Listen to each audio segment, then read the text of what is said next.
ભાઈ અને એવા હરખની માલિકા એમ કહેવાય છે કે વેલરાની માલિકા ઘણું પણ અટકી લીધું છે કે બાપા તમને કાંઈ બીજી ખબર છે તો કે નહીં મને કાંઈ ખબર નથી કે બાપા જે તમે આ કામ કરી રહ્યા છો ને એની અત્યારે તમારા ફરીની માલિકા જેની લાશ પડી છે હે કે ફરીમાં લાશ પડી પણ કોઈ દિવસ બન્યો નહીં તો કે હા કારણ કે એને શ્રાપ આપડી ગયો છે બાપા અને એનું મૃત્યુ થઈ ગયું છે બાપા તમારા દીકરાનું પણ ઈ લખનો મારી એમ કહેવાય છે કે ધરતીની માથે ધરી પડે છે બેભાન આસુડાએ જ્યારે નિધન કરે છે અને ધીરે ધીરે ધીરે એ વેલડાને જ્યારે હાંકી મેલે છે જ્યારે તેના ઘરે આવે છે ત્યાં તો ફરતા માણસો બેઠા વચ્ચે પોતાના એકાએક દીકરાની લાશ પડી છે અને આ જોઈ લખનો માળી વિચાર કરે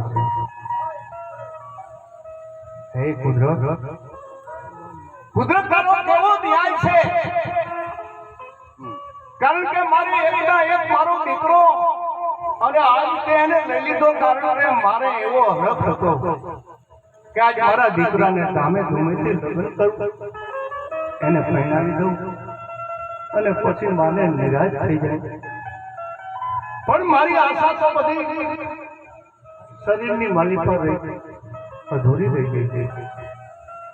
કારણ કે માનવ જાણે હું કરું દૂજો કોઈ આજરા તારા અધોવત રીએ મારો હરી રહેશો હે હા ભગવાન આગળ આપણો કાંઈ હાથ નથી પલવારમાં ઘડીકમાં કાંઈ ન હોય ઘડીકમાં શું થઈ જાય પછી તો મોટો હોય કે નાનો હોય એમાં કાંઈ પછી ખબર નથી પડતી કુદરતને જેની ચીઠી ફાટી જાય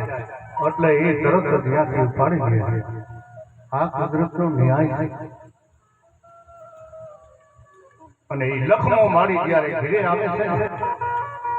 લાશ પડી છે પોતા દીકરાને પોતાના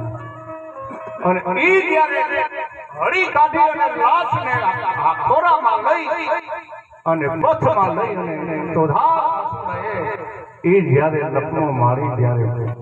રુદન કરે છે અને રુદનની માલિકા આ ભજન ગાય છે કેવું ગાય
આવા વેલા નાવ છૂટા રે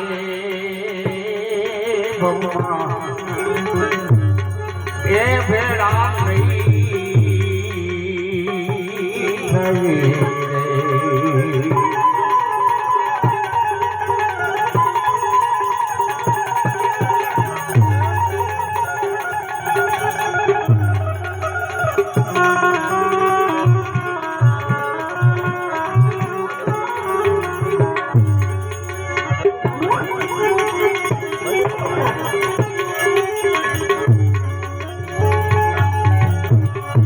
પાટાનો બાંધનારો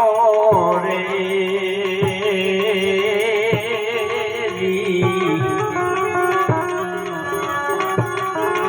એ સુજાણે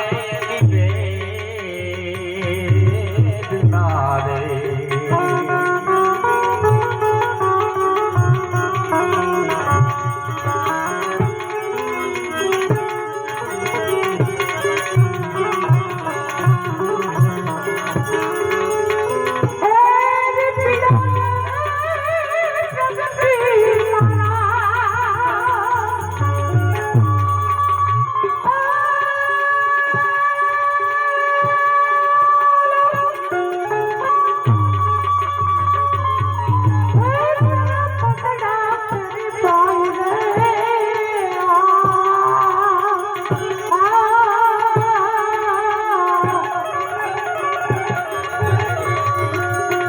વેલા નામ છૂટા